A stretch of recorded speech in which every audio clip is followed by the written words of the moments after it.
On Monday, they had too many truckloads, and by Wednesday, the network had gone quiet again. At Kimberly-Clark, truck loading itself wasn't failing.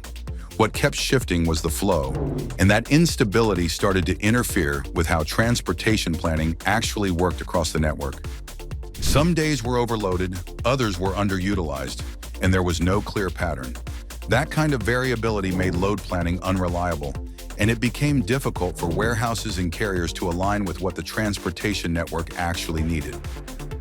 They added more truckload capacity, expecting the problem to settle down, but the pattern stayed exactly the same, which made it clear the issue wasn't volume, it was how shipments were being released. The loads were correct, but they were entering the system all at once. Over time, processes had led to batching, so instead of continuous truckload building, the network was experiencing artificial peaks that didn't reflect real demand. They didn't change what moved, they changed when it moved. By redistributing the same freight across time, they introduced transportation smoothing without altering delivery commitments. That shift had to be managed every day, not just planned once.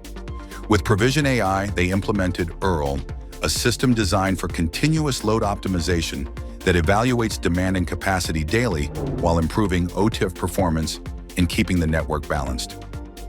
Within weeks, the variability started to drop. Shipment patterns became more consistent, and the network began to operate in a way that aligned with level loading transportation principles.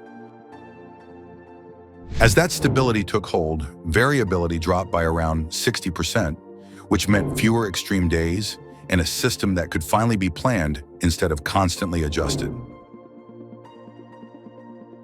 With more consistent flow, roughly 80% of shipments were optimized automatically. That reduced the need for manual intervention and allowed planners to focus on exceptions instead of rebuilding plans every day. The savings didn't come from adding more capacity, but from using it better. By improving truckload optimization and removing inefficiencies in transportation planning, Kimberly-Clark generated millions of dollars in annual savings. At the same time, more efficient truck loading reduced unnecessary miles, which lowered transportation emissions and contributed directly to Scope 3 reduction goals. This wasn't limited to one facility.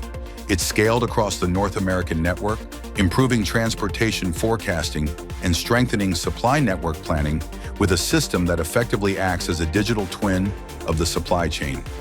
What changed wasn't just performance, but how the network behaves, becoming more predictable, more controlled, and better aligned with real-world demand.